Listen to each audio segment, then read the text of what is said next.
o papel da mulher no casamento. O texto de Gênesis 2:18 fala: disse mais o Senhor Deus, não é bom que o homem esteja só, far-lhe-ei uma auxiliadora que lhe seja idônea. Homem e mulher foram criados à imagem de Deus, como é dito em Gênesis capítulo 1, verso 27. E a ambos é atribuído tarefa de encher a terra e sujeitá-la. Deus, quando mandou o homem dominar a terra e sujeitar, ele não falou para o homem, ele falou para o casal. Era a função dos dois. Ao criar a mulher, Deus fez alguém para ser auxiliadora. Para ser auxiliadora, um correspondente perfeito ao homem, sendo ao mesmo tempo igual e diferente, alguém do seu nível para completá-la. É complicado. Então, Deus criou a mulher para ser auxiliadora. E se ele criou alguém do mesmo nível dele, para que fosse correspondente a ele, fosse igual a ele, mas ao mesmo tempo diferente. E o objetivo era para que eles se completassem. A mulher criada por Deus, tem hora que tem que ter óculos. A mulher criada por Deus é um ser em pé de igualdade com o homem, porém com características especiais e preciosas que foram dadas para que ela pudesse ajudá-la a ser completa e perfeita. Então a gente precisa entender isso. Homem e mulher são iguais, foram criados iguais. E Paulo vai dizer que para Deus não existe nem homem nem mulher. Mas ela foi criada para, primeiro, ajudá-lo. Segundo, completá-lo de forma perfeita. Isto é, o homem ele só é perfeito quando ele tem uma mulher do seu lado. Por isso Deus vai dizer que não é bom que o homem esteja só, ele precisa de alguém. Então, não há superioridade nem inferioridade. Um não é superior, outro não é inferior. Um é maior, o outro é menor. Um é mais e outro é menos. Um não é melhor do que o outro. Ambos foram criados à imagem de Deus, mas também são diferentes e exercem funções ou papéis diferentes. Se complementam e se completam. Eles são iguais, mas eles foram criados com funções diferentes. Eles se complementam. Um depende do outro. E aí, então, a gente vê qual é o papel da mulher no casamento, né, de acordo com a palavra de Deus. Qual é o papel da mulher no casamento, de acordo com a palavra de Deus? Número 1, a mulher ela é auxiliadora idônea, né? Porque o homem precisa de uma auxiliadora, já que ele é tão forte, né? E ele necessita de uma auxiliadora. Mas vamos lá. Deus criou a mulher, né, para ser uma auxiliadora. A palavra auxiliadora vem do termo hebraico ezer, que significa ajudadora ou socorro, implicando prestar auxílio, assistir ou dar ajuda, ou socorrer, cercar e proteger. Esses dias que nós enfrentamos a situação dessa apendicite, né, que o Luiz teve que fazer a cirurgia, deu para nós, no caso mulheres, né, eu não sei se você já passou por esse tipo de experiência, Mas o quanto, no caso, o homem, quando ele está doente, ele necessita desse socorro.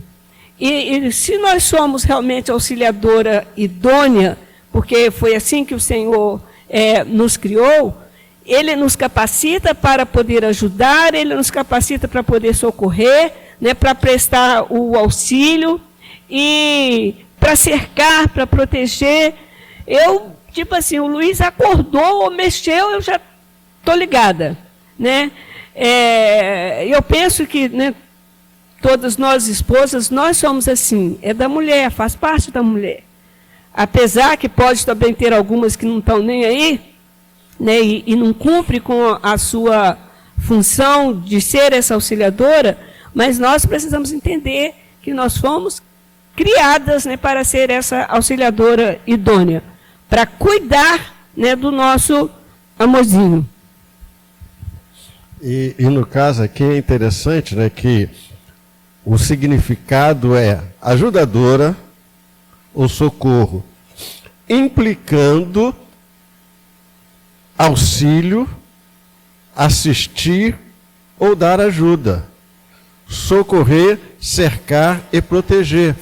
Só que esse termo, a ajudadora ou auxiliadora, é o mesmo termo quando é usado nos Salmos, quando Deus diz que Ele é o auxílio, Ele é o socorro. Então, muitas vezes a gente tem a ideia de que a mulher é auxiliadora, ela é alguém superficiente, alguém que se sujeita e que faz a vontade dos outros. Mas, no contexto bíblico, é alguém que socorre. É alguém que chega junto quando o outro está precisando de ajuda, de socorro. Quando o outro não consegue resolver alguma situação, a auxiliadora chega para ajudar. É a mesma coisa que Deus faz com a gente. Ele é o nosso auxílio. Quando a gente não sabe como resolver algum problema, o que Deus faz? Ele vem e socorre a gente. Então, a auxiliadora não indica uma posição de inferioridade, mas alguém não indica uma posição de inferioridade, mas alguém que oferece uma ajuda essencial. E como nós falamos, esse termo é usado várias vezes no Velho Testamento para se referir a Deus como o auxiliador de Israel. Então, hoje, no contexto de hoje, nessa guerra de ser feminista, a mulher não se recusa a aceitar esse termo. Mas o contexto bíblico é completamente diferente disto que a sociedade diz hoje. E também é diferente de muitas coisas que a gente ouve por aí. E aí ele entra na palavra, na questão de idôneo. Então ele vai fazer uma auxiliadora, alguém que socorre, alguém que ajuda, alguém que oferece uma ajuda essencial, mas ela precisa ser idônea. A palavra idônea vem do termo hebraico kenegedo, que significa equivalente a, corresponde a, complemento, igual a, adequado a. O termo implica que uma complementaridade, um parceiro que é do mesmo nível, mas diferente. Então, a auxiliadora idônea é alguém que é do mesmo nível. Não é maior, nem é inferior. Mas ela tem uma missão ou ela tem uma função diferente. Mas isso não indica que o homem é superior ou melhor do que a mulher. E que a mulher, ela é escrava. Ela é alguém correspondente a ele. a ideia que a mulher foi criada como uma parceira adequada é compatível e compatível para o homem alguém que o complete. Porque o homem sozinho, né, conforme nós vimos ali naquele videozinho anterior, foi fritar, sei lá o quê, um peixe ou frango, o que foi que ele foi fritar, né, e o desastre que aconteceu. E ali, às vezes, eu não sei se foi realmente feito só para ilustrar, mas realmente, às vezes, acontece isso, né? Nem todo o homem ele consegue ter a destreza para realmente estar fazendo esse serviço que, querendo ou não, a mulher ela sempre faz com maestria. Oi? Pilotar o fogão, né, com maestria. E aí, às vezes as pessoas não compreendem ou não entendem isso. Apesar que, segundo as estatísticas, os melhores cozinheiros parece que é homem, não é mulher, né? Mas, no geral, no dia a dia, na casa, né, realmente a mulher tem essa função. Idônea traz o sentido de demonstrar aptidão, a capacidade para ocupar determinados cargos e realizar certas tarefas, sendo apta e competente para isso. Então, há tarefas que nós somos aptas e competentes para isso. O homem faz? Faz, se precisar fazer, é óbvio, né? Porque se a mulher morre, o homem também não pode ser aquela pessoa que não sabe fazer nada. Ele precisa aprender. Agora, a mulher, ela realmente tem essa capacidade que Deus deu a ela de determinadas tarefas, que compete a ela. A expressão auxiliadora idônea, em Gênesis 2:18, refere-se à mulher como uma ajuda essencial e correspondente ao homem, alguém que o complementa de maneira equilibrada e necessária. Não é que o homem seja desequilibrado, né? Mas é que ele necessita desse complemento ou desse equilíbrio que, no caso, foi dado à mulher, né, essa função, essa missão. É interessante, há uns anos atrás eu vi uma pesquisa dos maiores empresários do mundo. E nessa pesquisa dos maiores empresários, foi perguntado quando ele vai tomar decisões, quem ele consulta. E os empresários falaram, nós fazemos consulta com todo mundo, mas a última consulta que a gente faz é com a nossa mulher. Eles perguntam, no final, à mulher, à esposa, e aí, o que você acha? É por isso que ela é uma auxiliadora idônea. Porque se ela não for essa mulher, ela vai fazer o homem perder tudo. Então, os grandes homens de sucesso têm a ver com uma mulher em que é sábia para dar, para ajudá-lo a tomar decisão. Não é tomar a decisão por ele, por ela, mas ajudá-lo a tomar a decisão. Entendeu? Então, o que isso significa? Significa que o homem não precisa de uma secretária ou de uma ajudante para cumprir ordens suas. Em vez disso, ele precisa de uma parceira no sentido pleno da palavra, uma parceira na obra de governar a criação, de manter o jardim e guardá-lo de intrusos. Ele precisa de uma mulher. Então, o homem, ele precisa, na realidade, de uma companheira, precisa de uma parceira, precisa de alguém que o ajude a governar. Porque essa função de governo foi dada a ele. E então, ele precisa de alguém que o auxilie a fazer isso. Que faça, que o ajude essencialmente naquelas situações em que muitas vezes ele não tem condições de fazer. Entendeu? Entenda, não é tomar a frente. Não é tomar a decisão por ele.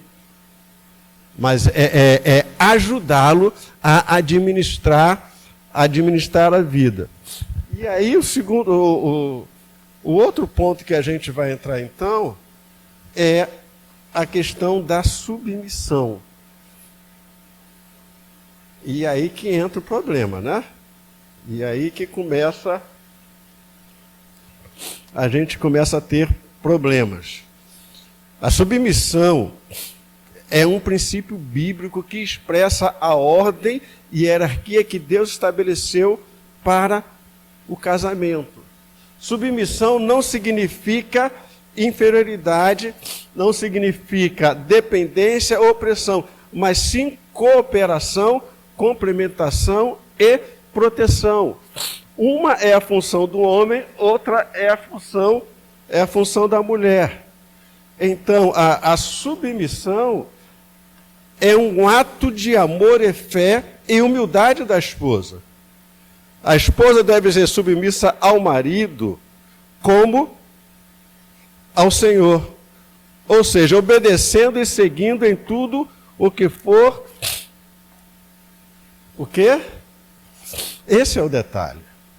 Ela precisa ser submissa a ele, assim como a igreja é submissa a Jesus. Porque a referência é a igreja, a referência é a Jesus.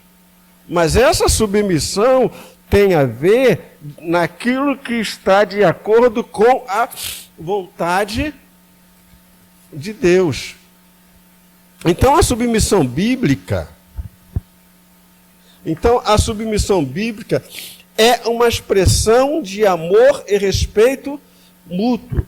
Porque se você ler lá Efésios, antes de Paulo começar a tratar do papel do marido e papel da mulher, ele vai dizer o seguinte: sujeitai-vos o quê?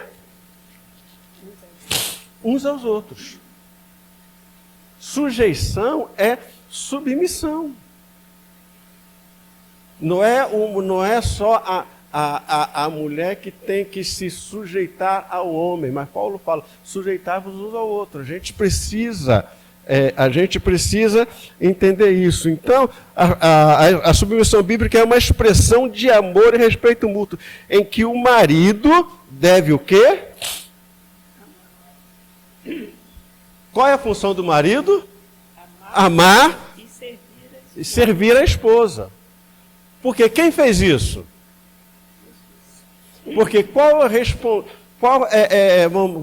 é o correspondente do papel do homem? É Jesus. Qual é o correspondente do papel da mulher? É a igreja. Então, a função do homem é amar e servir a mulher. Não é ser servido por ela.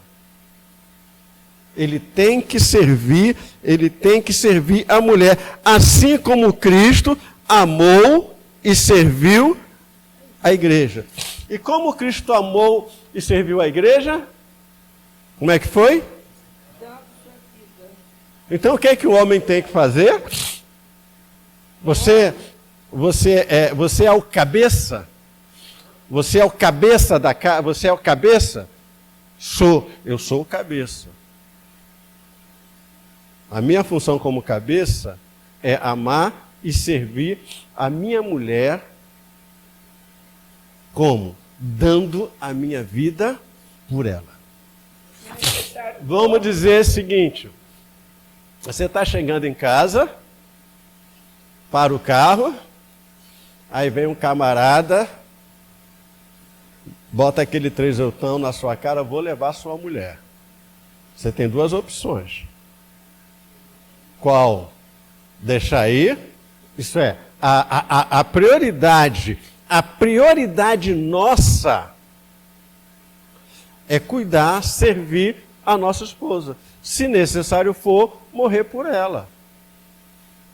Fisicamente, se for o caso, mas morrer por ela, fazendo o que também? Abrindo mão de determinadas coisas que eu acho que é importante para mim, mas para que ela seja feliz, eu abro mão disso. Entendeu? Eu abro mão. Por quê? Porque o meu objetivo é servi-la, é agradá-la, é morrer por ela. Foi o que Jesus Cristo fez. Jesus abriu mão da sua glória para morrer pela sua esposa.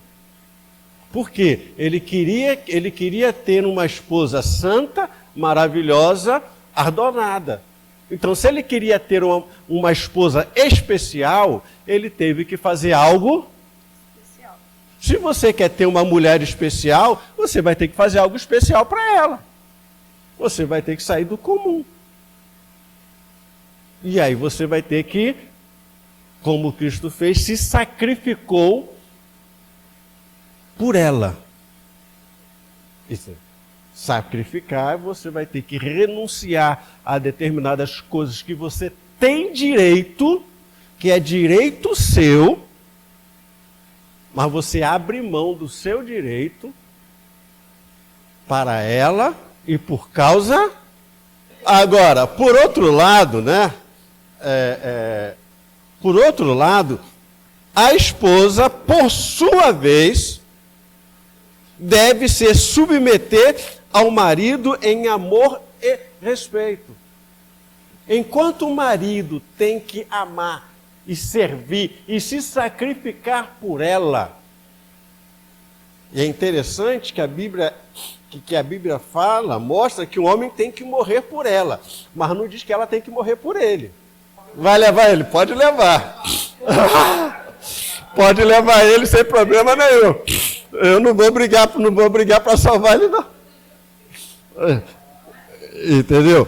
Então, por outro lado, a mulher, ela deve se submeter ao marido, mas, entenda, se submeter em amor e respeito, confiando em sua liderança e procurando apoiá-lo em todas as áreas da vida. Então, o papel da mulher é submeter, confiar nele, apoiá-lo, se submeter à liderança dele e apoiá-lo nas áreas da vida. Porque o que a gente muitas vezes vê por aí são mulheres que o marido é um banana. Não obedece, não se, ela que é o homem da casa. É ela que manda. O marido, o marido é como se fosse o filho da casa, o filho. Entendeu? É ele que segue a liderança dela. E sempre quando isto acontece, dá conflito, dá problema. Por quê? O homem, a mulher como esposa não foi criada para isso. Ela não tem estrutura emocional para isso. Entendeu? Não tem, porque não foi criada para fazer isso. Em situações, não tem marido, o marido morreu, acabou, deu problema, ficou sozinha, ela vai ter que se virar. Mas quando você conversa com mulheres sozinhas que cuidam de filhos e cuidam da casa, você vai ver como é que ela é. Os problemas que ela tem. Porque emocionalmente ela não foi criada para fazer isso. Ela faz porque ela precisa fazer. Agora, E aí, então, agora a gente entra no conceito da palavra. O termo submissão no grego significa colocar-se sob a autoridade de alguém. Todo casamento exige sacrifício para funcionar de ambos os lados. Do marido exige que ele ame e se sacrifique-se e sirva a mulher. Para a mulher, talvez o grande sacrifício seja aceitar a liderança do marido. Mas aí você vai falar, mas pastor, mas o meu marido é um banana. Mas por que você se casou com ele? Por que você se casou com ele? Você não sabia que ele era um banana? Então por que você se casou com ele? Não tem.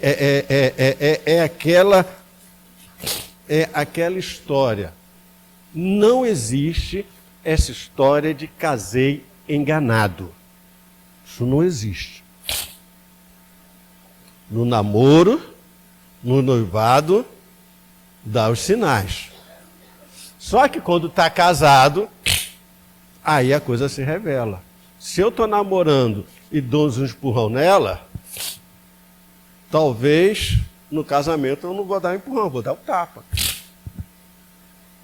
Se no namoro eu estou falando com ela, ela fala um negócio para mim, eu devolvo agredindo,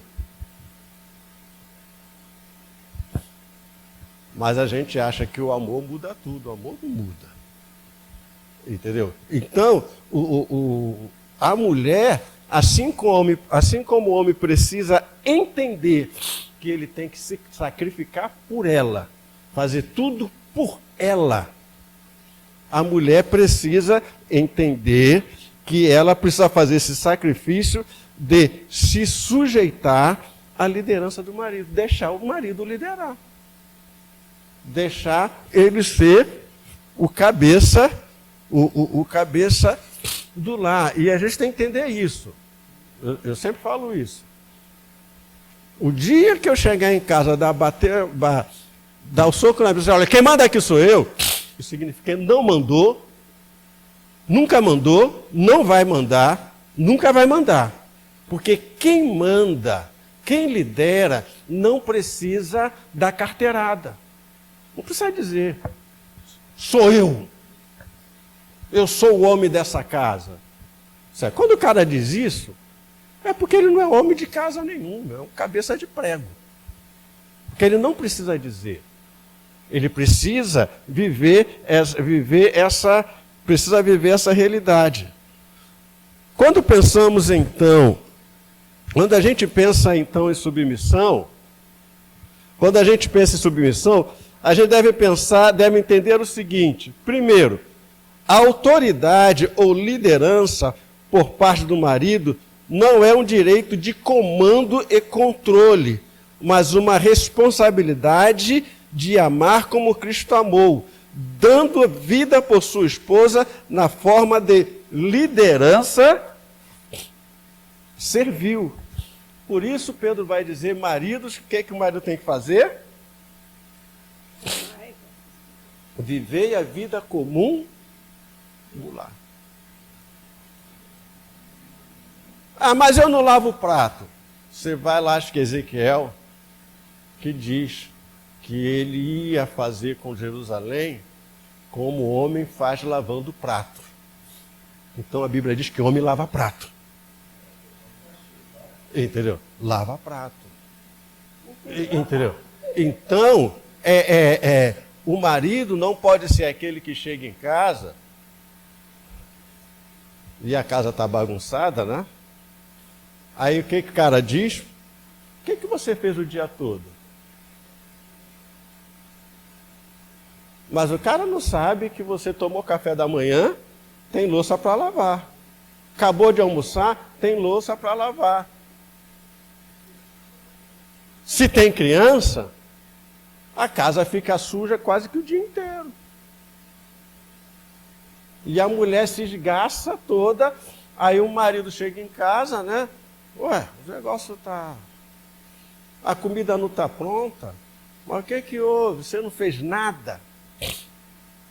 Então, o marido ele tem que ter essa liderança servil, de participar da vida, de ajudar, de saber o que está acontecendo, de contribuir, de colaborar, de fazer algo. Ele não é aquele reizinho que chega, né, senta em casa e quer a comidinha no prato, né? Tem marido que é dose, né? A mulher tem que... O cara chega, senta, ele vai tomar banho, né? Aí ela vai, pega a toalha, pega a sunga, pega tudo, coloca na mão dele, aí ele vai... Isso para mim, isso para mim,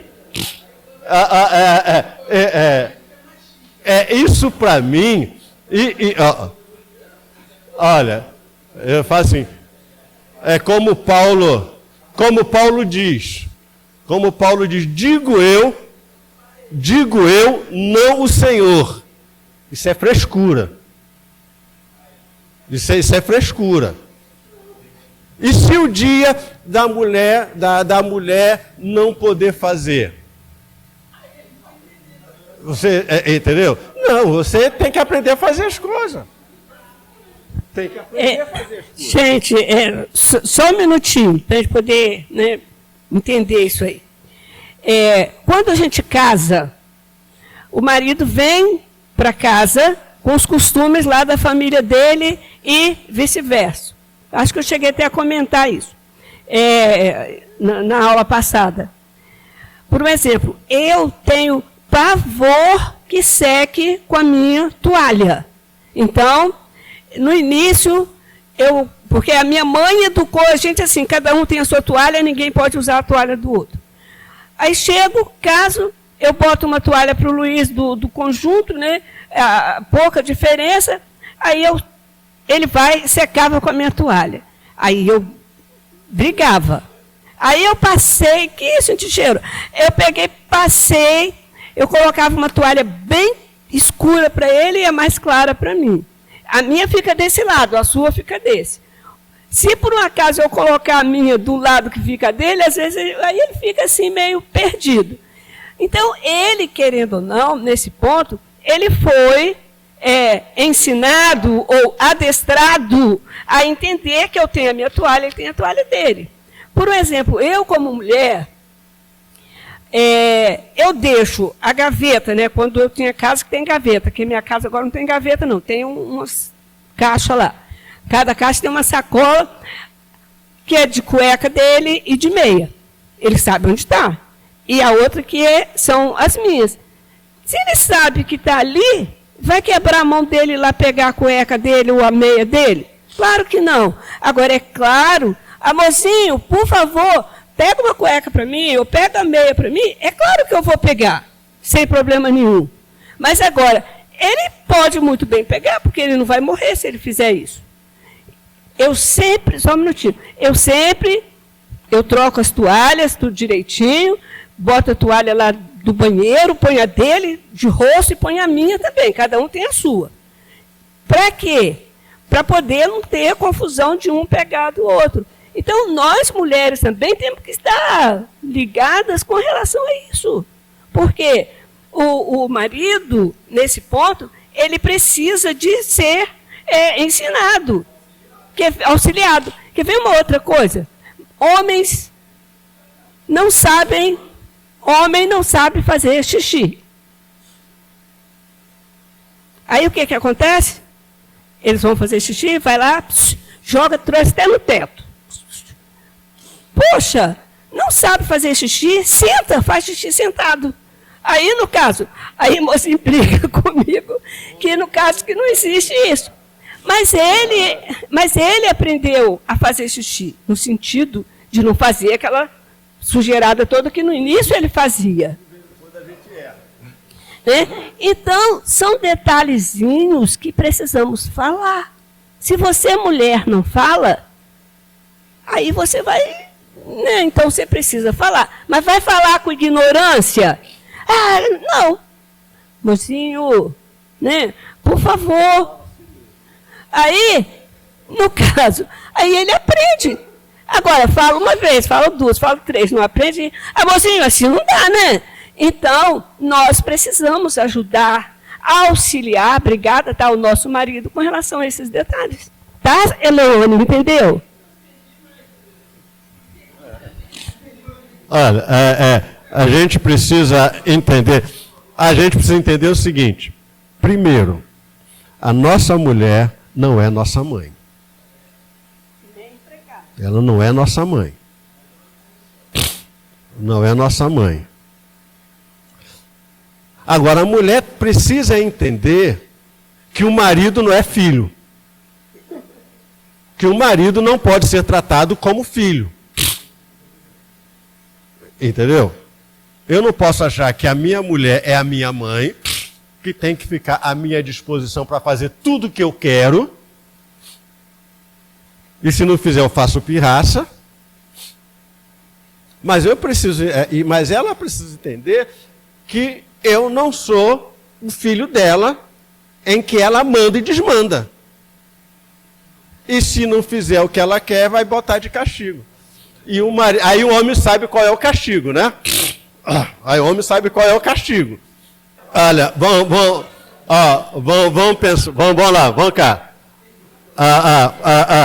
Close em mim.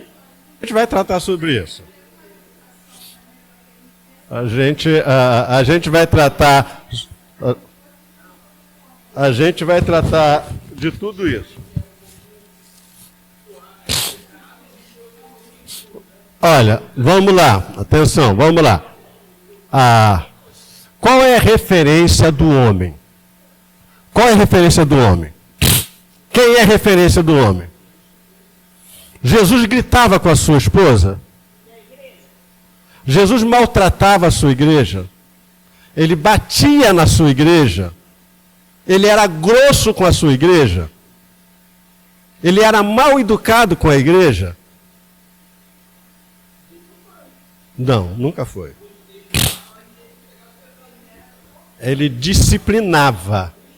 Ele disciplina. Disciplina é uma coisa.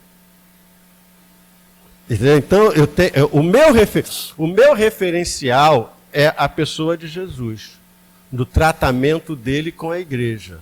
E eu devo tratar a minha mulher da mesma forma que Cristo tratava e trata a igreja. Da mesma forma, a mulher tem o referencial à igreja. Como a igreja deve se comportar com o cabeça, com o seu líder. Entendeu? Então, mas a gente tem que entender o seguinte, como Paulo ensina. O referencial é Jesus. E quem tem a iniciativa